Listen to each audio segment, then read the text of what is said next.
My name is Azza Sedky. We have been in Vancouver since '87. I am married and I'm a retired communication professor.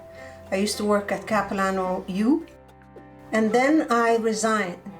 And I say resigned because in Canada, you don't, if you're a professor, you don't need to retire. You can continue to teach forever. But I resigned a month after my granddaughter was born. We had come and visited friends in Gibsons, BC, and we loved the landscape, the greenery, the lush greenery, but also our friends were living a tranquil and serene life. It seemed like a wonderful life.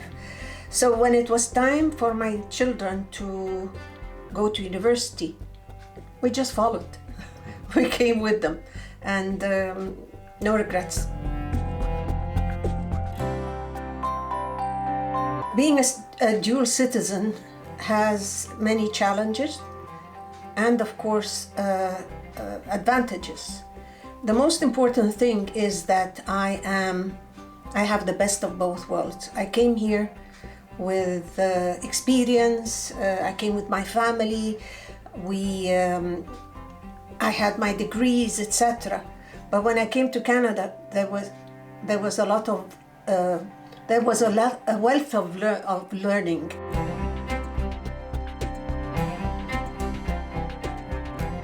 Challenges: if you leave your homeland, no matter what you do, there are challenges. To overcome the challenges, you have to integrate within the society. You have to become part of the society. You cannot live as an Egyptian, period, in Vancouver. If you go anywhere, you're affected by the people that you're seeing and meeting. I'm more aware of the climate, the environment. I'm more aware of what is waste, the danger of, say, plastic. These are things that I wasn't really aware of before. I also do things on my own. Like in Egypt, you have a set of people helping you all the time. You're here on your own. You go and see people on your own. You take decisions on your own. It's all the time. It's not like how we were in Egypt. It's really different from that perspective. I was in Egypt during the revolution. I was there and I was apprehensive. I worried. While some were calling for justice and freedom and dignity, others were pillaging and looting and burning. So at that point it was quite worrisome, and we didn't know where we were going. So when you look at it, it started with the revolution, but it became something else completely. But it is because we started it there, we're now here. We are definitely in a better place. Most of my writing is about Egypt. My writing about Egypt started with the revolution. And it's quite surprising because I never wrote about anything except, academic stuff.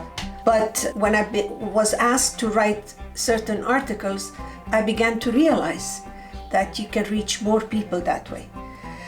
So I didn't sit and say, I'm going to write a book. It just grew. It grew from my blog, from the entries in my blog, and the occurrences that were happening every day in Egypt. So that's what it became. It became 2 years of approximately 100 articles that I put together.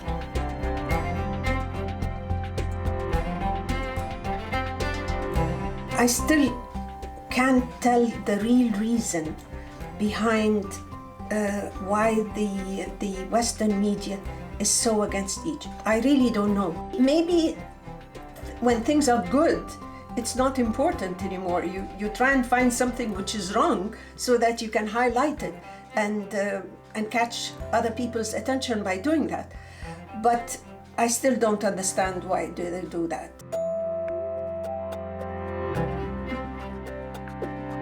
Whenever I write to a publication in Canada, it's still about Egypt, but I try and tell them the good things. Like, for instance, I wrote an article for the Globe and Mail, and it was about Ramadan. And I talked about how wonderful it is in Egypt, because people here think that Ramadan is a horrific month where people are fasting and dying of hunger and so on. So I tried to show them how it is spiritual and celebratory, and both at the same time. Like, people enjoy it, they actually love Ramadan. When I write in Egypt, I also try and write about Canada. So I've written about Muslims in Canada and how I have never felt any misjudgment. I've always been treated well. So this is what I mean. I write about things in Egypt that would show how Canadians are, and I write here about how Egyptians are for Canadians.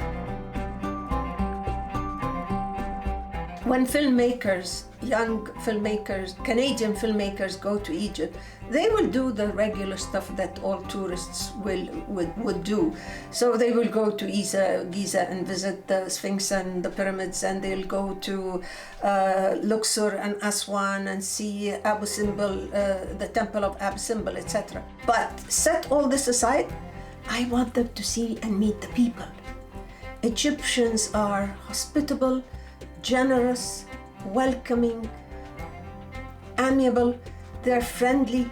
They're going to, maybe if the Canadian filmmakers or students, whoever would go with someone else Egyptian, they can get and they can meet people and visit them in their homes and appreciate the little restaurants and the little food vendors on the street and all these people. It's wonderful from that perspective.